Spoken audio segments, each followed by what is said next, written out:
Hello again, and it is the new year. If I've scheduled this vlog to be published correctly, that is, because I am recording this in December because I am probably on vacation right now. Last week, or 5 minutes ago for me, I said maybe I'll share some of the disappointments of this year, and I do want that to be clear because I do think in our world of social media, we always see like the highlights of things, and it's easy to see, oh, well, things are just always great for this person.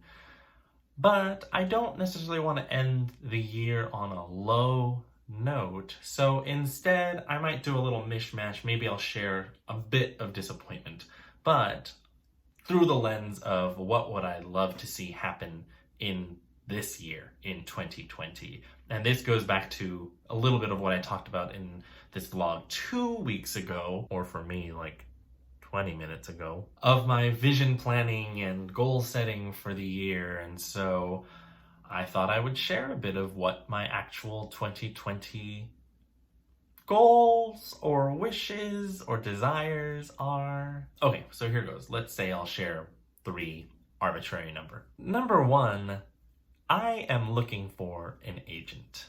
I am doing fine without one. I am getting my name out there, doing my best to keep my profile up through my social media and just following up with people and setting up meetings whenever I travel and go apply to all these different things that I'm doing. But I know for a fact that there are so many opportunities out there, and they say it clearly on their website, where we do not accept unsolicited scripts, which pretty much just means we will accept scripts from colleagues and friends that we know and from agents. So right now I'm missing out on the ability to send a lot of my scripts to certain theater companies because they will only look at it if I have an agent. That has been a bit of a disappointment, not just in the last year, but over the past few years, where it is a chicken and egg scenario of, well, I need to raise my profile in order to catch the interest of an agent, but I need to actually get some of these opportunities. And in order to get them, I need an agent. So I'm trying not to get too frustrated about it, but just keep that goal on my list, meet up with agents, follow up with agents, check with other people on who represents them or if they can refer me to other agents. Agent. So that's one thing. Another thing I'm really trying to focus on, I've kind of split, and this is a very obvious, logical split to make, but trying to think of my finished/produced materials that just could be licensed again versus my in progress, the ones that are wanting their world premieres. So for my existing shows, I would love to see each of them get their next production. That would be Tales of Olympus, Song of the Nightingale, Where the Mountain Meets the Moon, The Four Immigrants, Inside Out and Back Again, and Gold the Midas musical. I would love for each of them to happen somewhere in the country. So I am going to think about where each show could live. So when I meet new folks or just in theater circles, really thinking about, could this be a show that this person I'm talking to might be interested in, or sending it along to somebody who I think might be interested. But I guess the follow-up goal to that is to actually have my shows start to, make some money on a regular basis. And this goes hand in hand with that first one, because I think having an agent would also help with that, because this is a lot to keep track of. And then with my in-progress shows, the goal is just to get them to a place where they are actually produced. And they're all in different stages. My project with Brad Erickson, Kinda Home, I feel like it's pretty ready. Maybe needs 1 or 2 more revisions, but I think it's close to being ready for a production. And then there are my projects like Calafia and Freedom Conference, which I know they're not ready for a production, but I'm looking for the next opportunity to workshop them, have a staged reading for them. There's my commissions, Honey and Leon and the untitled Senior Sex Scandal Murder Mystery musical, and both of those, while there is no promise of a production, I do want to get them to a place where they're done so the theater companies can consider yes, we want to actually produce this. So those two are more on me to actually get the writing done. And then, I don't know that I've talked about this in the vlog, but there is this project that I am supposed to be working on with Austin Zumbro, loosely titled Proxima, that we have a whole podcast called Austin and Min Write a Musical that we've talked about this show and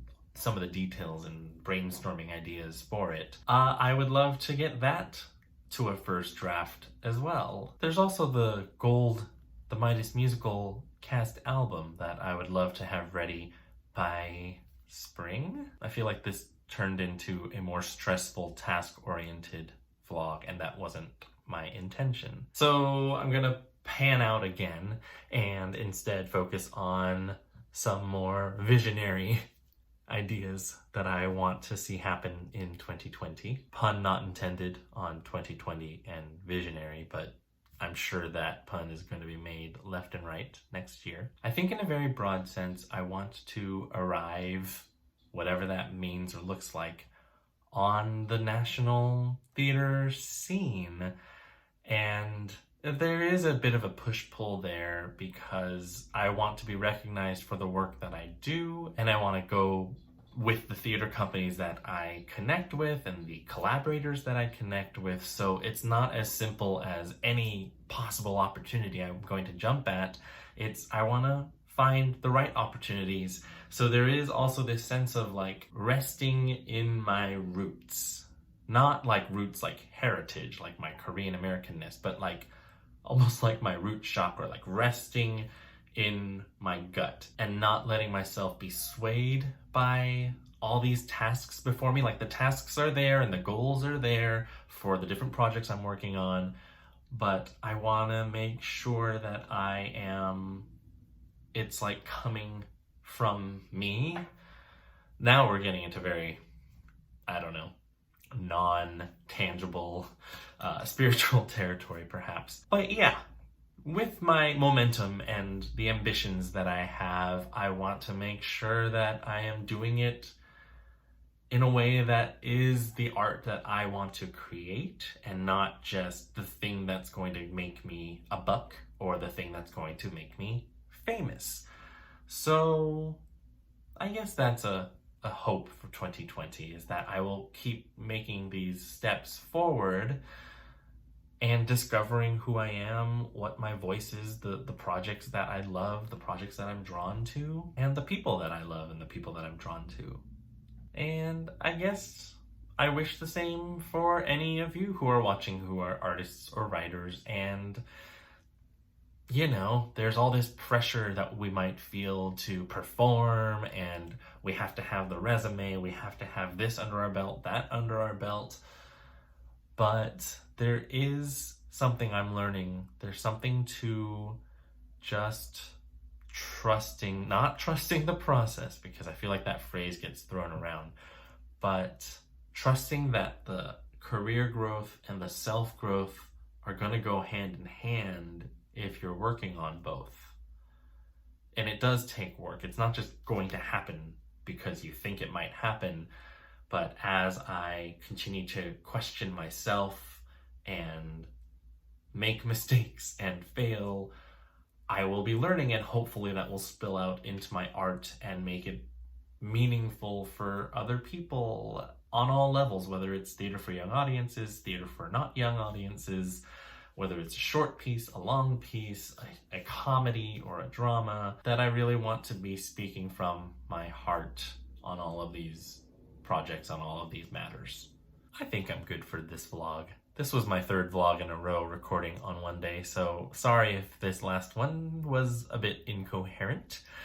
And otherwise, I think next week I'll actually record a vlog that is pertinent to that week, because it will actually be that week when I record it. Thanks for watching, and I will see you next week.